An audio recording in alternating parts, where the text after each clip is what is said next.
लंका कांड के अंतर्गत अभी तक आपने प्रश्न सुना। गयो वसीठी वीरवर घेरी बेटी बाली कुमार। अब प्रारंभ होगा लंका निश्चर की सदाई। वो प्रारंभ हो गया मरने से विवेक। लेकिन वो लड़ाई होने से पहले उनको समझाने के लिए उनकी पत्नी चौथी बार प्रयास की। 3 बार पहले प्रयास कर चुकी है, लेकिन सफलता हाथ नहीं लगी। यही बात शंकर जी ने सभी को 3 बार समझाई, वो भी नहीं मानती थी।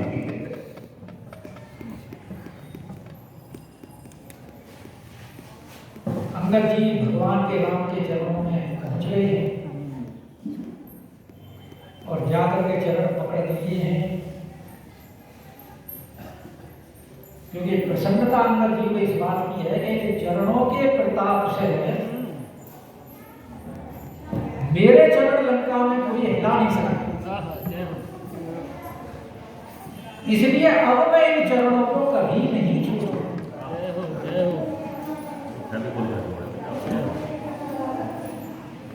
गहे राम पद कंज। और ये संकेत हम सबके लिए है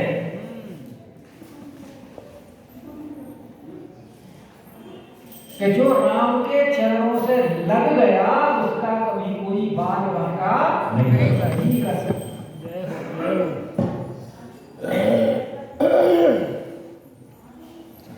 गीता में भी भगवान ने यही बात कही,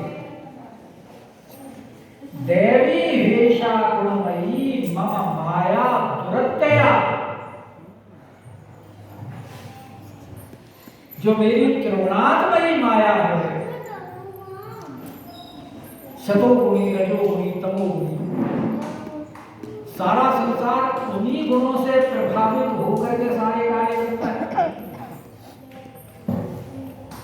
तो भगवान कहते हैं मेरी माया दुरत्या है, इसे कोई जीत नहीं सकता।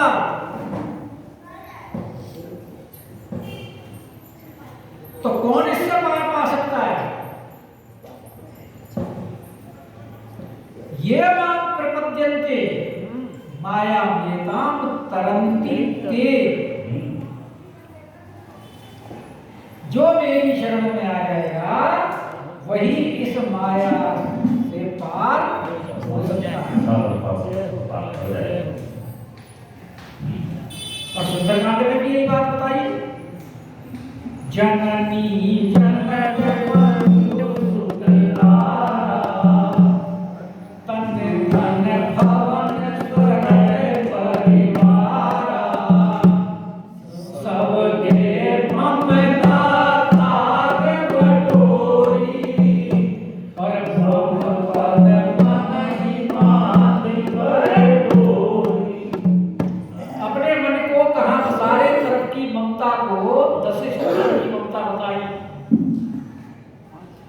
और तकरीबन ममता जीव की इन्हीं 10 स्थानों में रहती है। कहते हैं वो 10 स्थानों की जो ममता है उसकी बस्ती बटले, और उस ममता को तो मेरे चरणों में माना।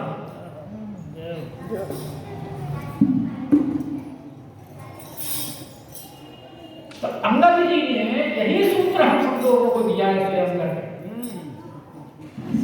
के बोलक शरीर नयन और गए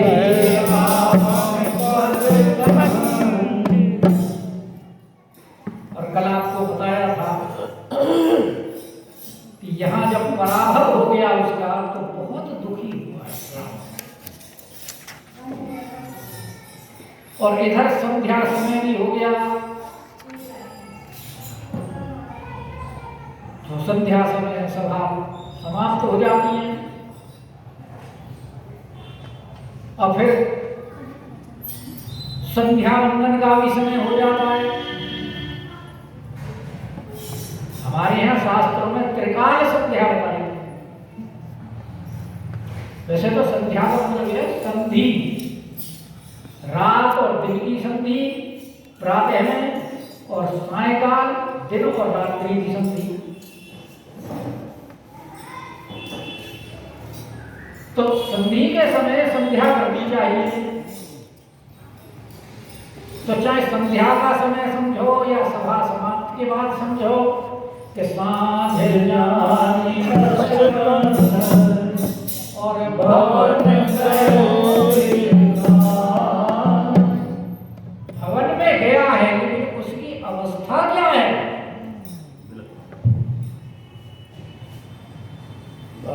बिलख रहा है, उदास नहीं। वो कहते हैं ना कोई आदमी एक तो रोता है और एक बिलख बिलख के रोता है, दोनों में अंतर है। तो यहाँ रावण की अवस्था इस समय बिलख के रोने की हो रही है, क्योंकि अभी तो सभा में अंगद के द्वारा चोट खाई और आगे लक्षण भी अच्छे दिखाई दिए। यानी कि तलब तलब के क्या हो। इसलिए भवन में गए हो रोता करता भवन में पहुंचा और मंदोदरी जी इंतजार कर रही थी। आए तो उनका स्वागत करो।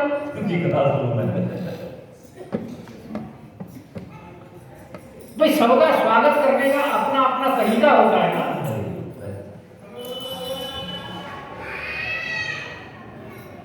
तो मंदोदरी इंतजार में थी। मंदोदरी और बहुरी का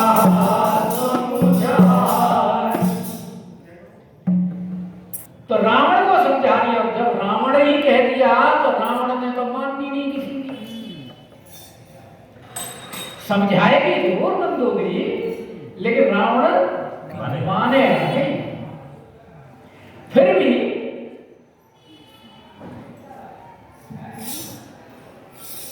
जो कर्तव्य है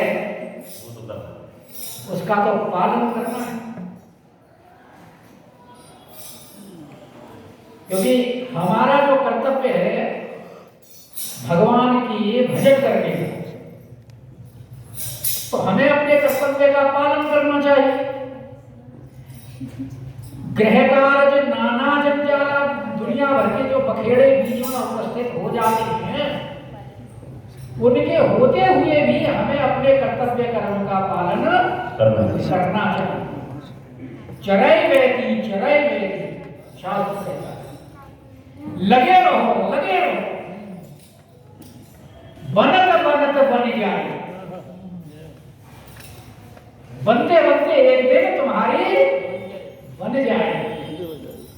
मंदोदरी भी इसी प्रयास में लगी हुई है, हो सकता है अब समझ जाए कि मंदोदरी राम नहीं और बहुरी का समझा। कितना सुंदर संबोधन है कि कंत कहते हैं अपने स्वामी मालिक पति परमेश्वर, और ये बड़ा श्रृंगार रस का शब्द है कंत। लेकिन इसके बाद में आगे कोई श्रृंगार रस की बात नहीं आएगी। संबोधन में जब श्रृंगार रस टपक रहा है कि कंत समझी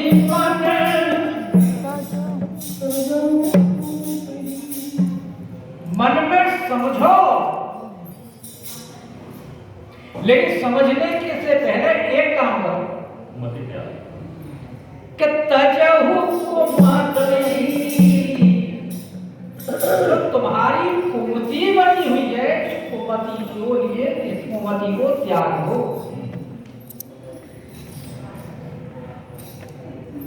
तो कुमति क्या बनी हुई है? राम जी से युद्ध करने की जो कुमति। तो ये तुम्हारी मति जो है ठीक नहीं है।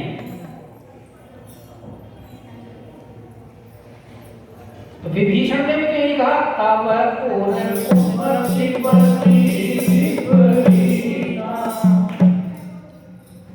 और हित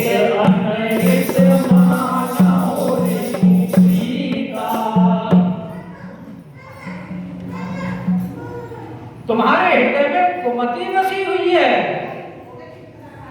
इसलिए जो तुम्हारे भला चाहने वाले हैं उनको तो आप अपना विरोधी मानते हैं कि हित अनहित।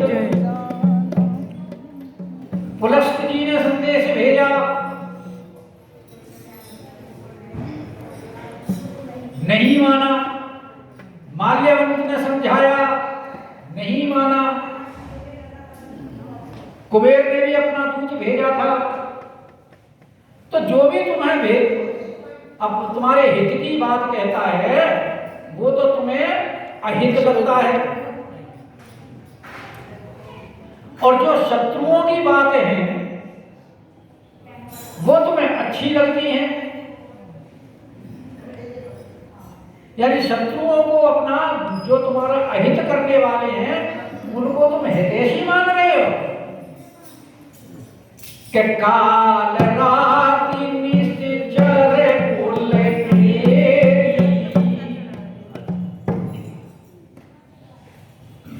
जानकी जी के लिए क्या कहा है? कि काल रात्रि किसके लिए? निश्चर कुल के लिए।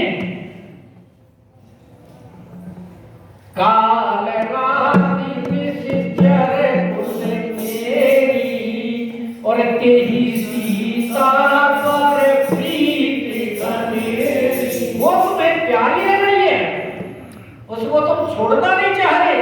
पीछे जाओ, तो ये तुम्हारी कुमति ही तो है।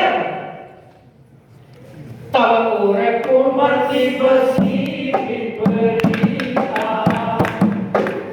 हित अनहित मानहु निपुण। इसीलिए कह रही है मंदोदरी कि कंत समझी मन में समझो, किसको? कुमति को त्याग करके। क्योंकि जहां कुमति होती है, जहां कुमति से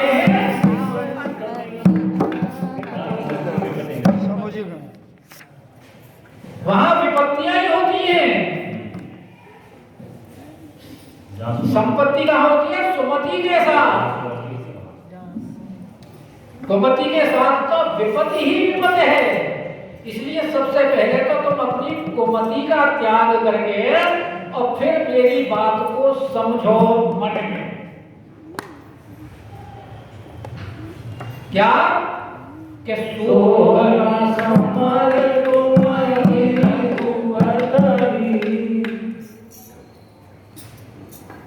कि तुम्हें राम जी के साथ युद्ध करना शोभा नहीं देता, इस कुमति का भी त्याग कर दीजिए। क्योंकि तुम्हारे में और राम में बहुत बड़ा अंतर है। तुम ही रघुपति अंतर के और खल सद्योत सिन करई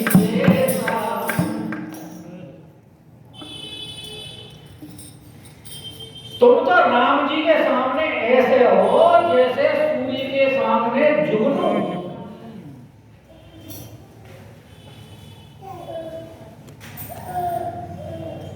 और युद्ध किसके साथ में होता है? तो तुम्हारा उनका तो कोई मुकाबला ही नहीं है। इसीलिए समझा रही है कि सो है न समर तुम ही रघुवर। तुम्हारे व्यस्त और रघुवती के मध्य में युद्ध शोभा नहीं देता, क्योंकि तुम्हारे बल को मैं जानती हूं और अपनी किसी बात को कहने के साथ में उसके प्रमाण दिए जाते हैं। प्रमाण से ही तो बातों की पुष्टि होती है। अब मंगोदरी प्रमाण देना शुरू कर दिया। जाके दूध गिर गया। अब अपने बल के बारे में सोच लीजिए, आपके अंदर कितना बल है। पहला प्रमाण रामानुज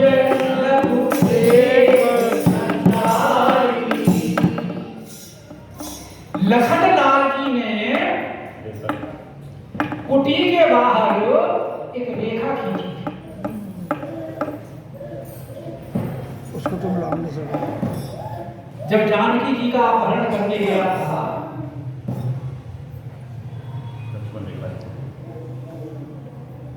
तो रावण देख रहा था बाहर से, सून बीच दस कंधर देखा,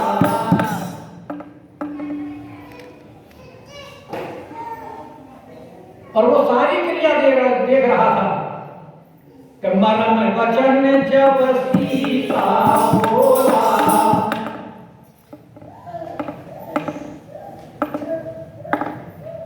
जब जानकी जी लखनलाल जी को मरम शब्द कहे हैं, पीपर पात सरिस मन डोला। गोस्वामी जी ने मर्यादा रखी है, कहा नहीं है कि क्या मरम शब्द बोले हैं, लेकिन वाल्मीकि ने स्पष्ट कहा है।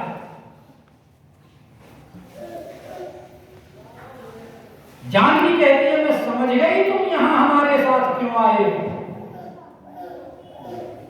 मेरे प्रति तुम्हारा कलुषित भाव था और तुम मौके की तलाश में हो, लेकिन तुम्हारी इच्छा पूरी नहीं होगी।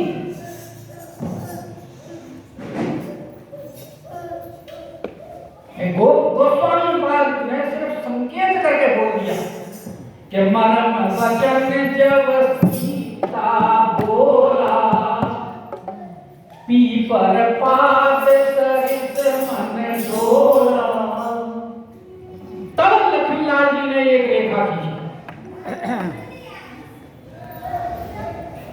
और रेखा खींच करके और चले गए कि इसके बाहर बताना। लेकिन रावण उस रेखा को भी ये कह करके जानकी सी है कि मैं बंधी हुई भिक्षा नहीं लेता, अब मंदोदरी का कहने का तात्पर्य है कि तुम्हारी तो इतनी हिम्मत भी नहीं हुई कि जो रामानुज रामानुज लघु लेख सिंचाई, राम जी भी नहीं, राम जी का छोटा भाई रामानुज लघु लेख। युद्ध किससे करने चाह रहे हो? राम जी से। और उनके छोटे भाई ने जो रेखा खींची थी उसको पार करने में भी तुम्हारी हिम्मत नहीं हुई कि सो नहीं साके उसी मनुपाई। जब तुम्हारा पौरुष देख लिया, वीरता देख ली, कितनी वीरता है।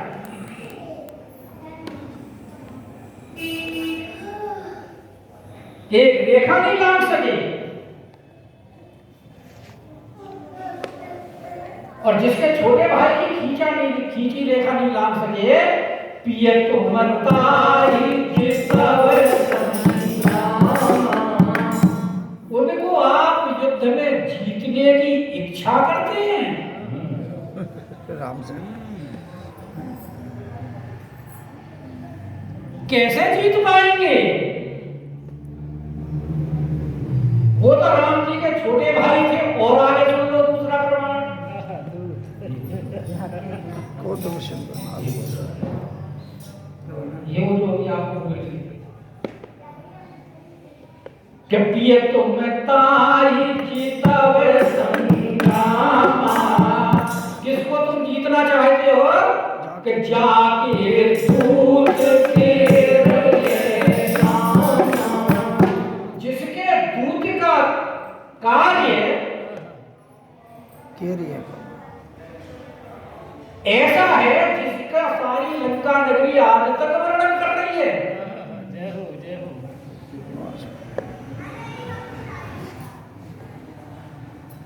और डरी डरी रहती है। अंगद के आने पर भी उसी का ही भान हुआ, कभी वही तो ना आ गया हो। सपने में नजर आता होगा। और बता रही है कि कौतुक से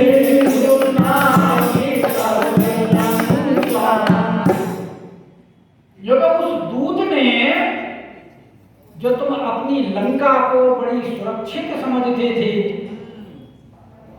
और उस लंका में घुसने से पहले आपने कितनी पहरे बिठा रखे थे। सबसे पहले तो 100 योजन समुद्र ही इतना विशाल कि उसे कोई पार नहीं कर सकता। फिर उस समुद्र के अंदर तुमने सिंहिका बिठा रखी।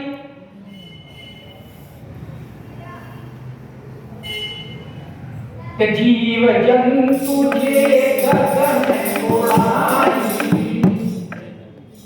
और जल बिलो के तिनके भर जाई और ग्रस छान सब ओर उड़ाई।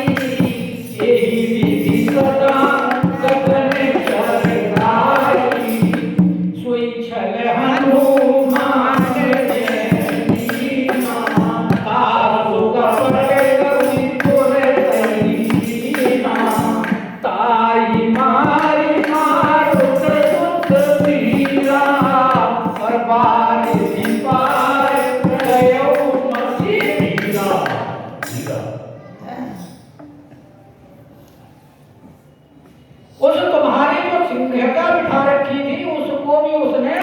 कौतुक सिंधु नाही कबलंका, उसको कौतुक में ही मार कर दिया, सिंहिका को भी मार दिया। और उसके बाद में तुमने सुवेल पर्वत के ऊपर काल उठा रखा था।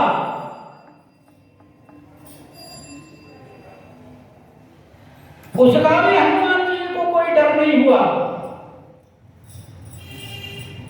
कि शैल विशाल देखिए गया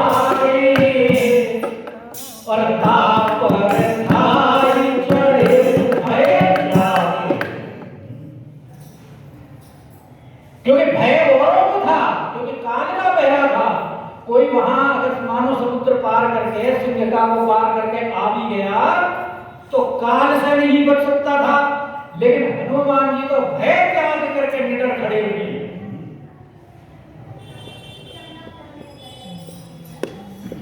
और बालकांड में लंका नगरी के बारे में कहा है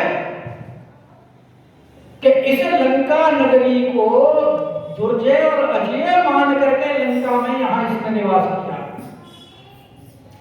इसीलिए मंदोदरी कह रही है कि कौतुक सिंधु नारी तब तेरी लंका, जिसको तू अजय समझ रहा था उसको कौतुक में ना गिरा कौन?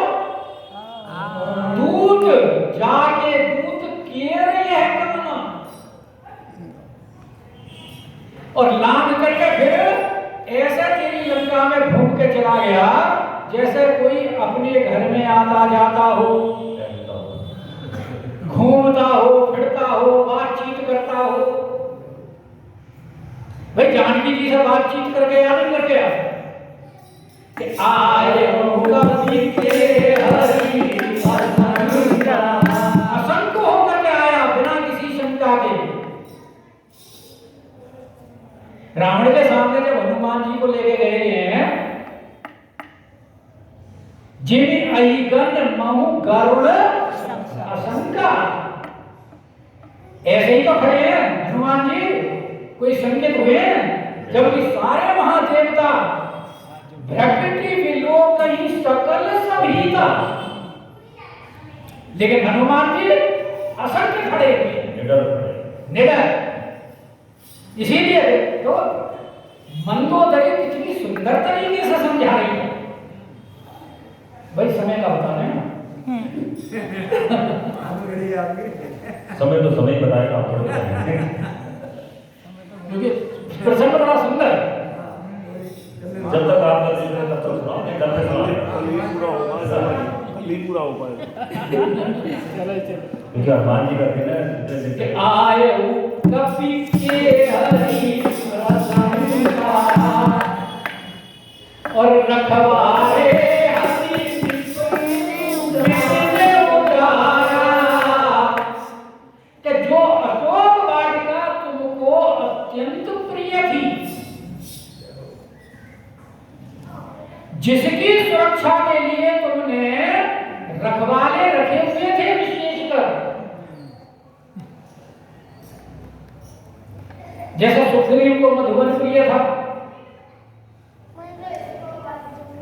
वहां भी तो है कि रखवारे जब बरजन लागे मुष्टि प्रहार हनन सब भागे। और यहां भी रखवाली करते थे। जानकी जी ने कहा मात गोए दीजिए अतिशय भूखा,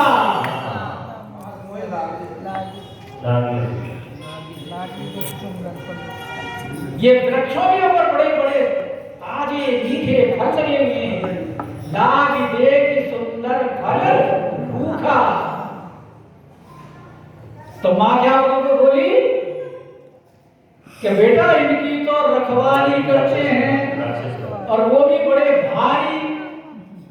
हनुमान जी बोली तिनके भय माता जो तुम मानो हनुमान, इनका मुझे कोई भय नहीं है। असंख्य ना हनुमान जी को कैसे भय मानेंगे? और इसीलिए जब खाने लगे और मारने लगे, कछु मारे सी कछु मारे सी और कछु मिले सी धरि दूर और कछु पुनि जाए पुकारे मर कछु मर कछु भूरि कन्नाथ एक आवाज कभी भाई। वहां से फूल रहा है राक्षसों का, इतने डरे हुए भागे हैं। जब सांस फूला होता है तो बात स्पष्ट नहीं हो पाती है, टूट टूट कर टुकड़ों में कही जाती है।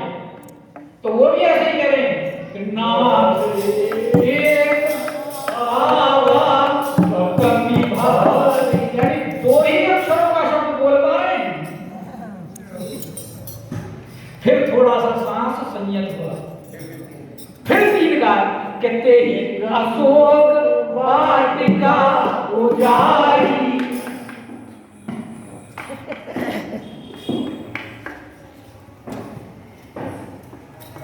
और यो क्या वो तुम्हारा जो आया था कि जारी राख रखवारे अभी पृथ्वी से उजाड़ा, तुम्हारे राक्षसों को मारा, तुम्हारे वाटिका का तहस-नहस कर दिया। और किसके होते कि देखत तो उस समय नहीं था, मर नहीं गया था, जिंदा ही था। तेरे देखते देखते इतना काम कर गया। और उसके बाद देखत तो अच्छे ही मारा, तेरे पुत्र का उसने वध कर दिया। पुत्र जो होता है पिता का अंश होता है।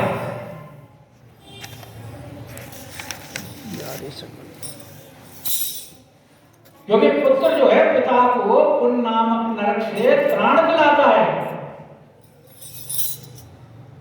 इसीलिए उसको पुत्र कहा जाता है।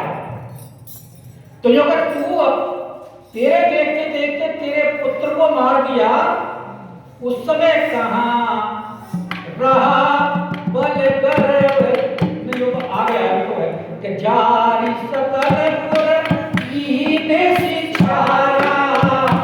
और जिसके वो तू जलाना चाहता था, रावण ने हनुमान जी की पूंछ जलाना चाहता था, ते बोरी पट बांध पुक पावक देव लगाई। लेकिन हुआ क्या लंका में हलवा दिए कि जारी सकल मुरली सारी लंका जला दी। तो अब जो तुम अपने आप को इतने शक्तिशाली बनते हो, मैंने ये कर दिया वो कर दिया, उस समय क्या तुमने अपना बल अंदर छिपा के रखा हुआ था कि कहां रहा बल गर्भ तुम्हारा। उस समय तुम्हारा बल कहां चला गया था, तुम अपने पुत्र का भी बदला नहीं ले सके। उस बानर को जलाने की तो बात छोड़, तुम अपने लंका की रक्षा नहीं कर सके। प्रहस्त ने रावण से दरबार में यही तो कहा था कि बानर भालू आहार हमारा जो तुम कहते हो, उस समय तुम्हारी भूख कहां चली गई थी जब आया था और लंका जला के चला गया था। और यही बात नंबोदरी कह रही है कि कहां रहा बल गर्भ तुम्हारा। और आवे बली रक्षा काल धनी मारू। कि अब यहां बैठ करके उफान तूफान झूठ सच सब बोले जा रहे।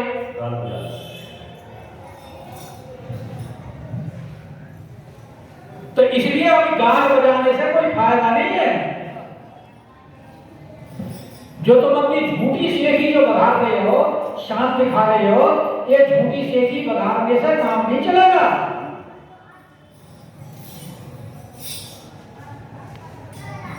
क्योंकि काम तो करने से ही होता है।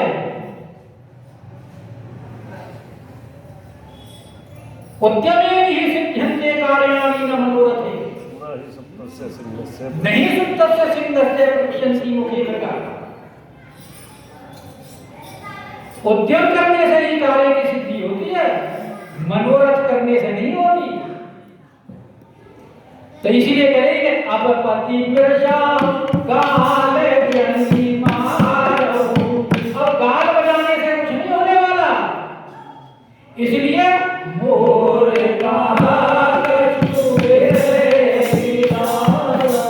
मैं कहती हूँ, मेरे कहने को अपने हृदय में धारण करके विचार करो।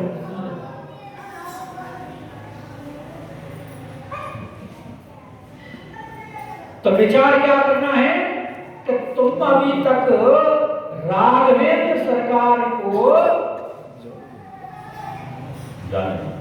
मनुष्य मान रहे, अंगद से बार बार तो यही बात कही है रावण ने कि तू उस मनुष्य की सेखी मेरे आगे बखान करता है, बार बार तू उसके बल की प्रशंसा करता है। ऐसे मनुष्य तो मेरे राक्षस पता नहीं कितने खा जाते हैं। इसलिए मंदोदरी हाथ जोड़ करके प्रार्थना कर रही है कि पति रघुपति नृपति जन मानहु, हे स्वामी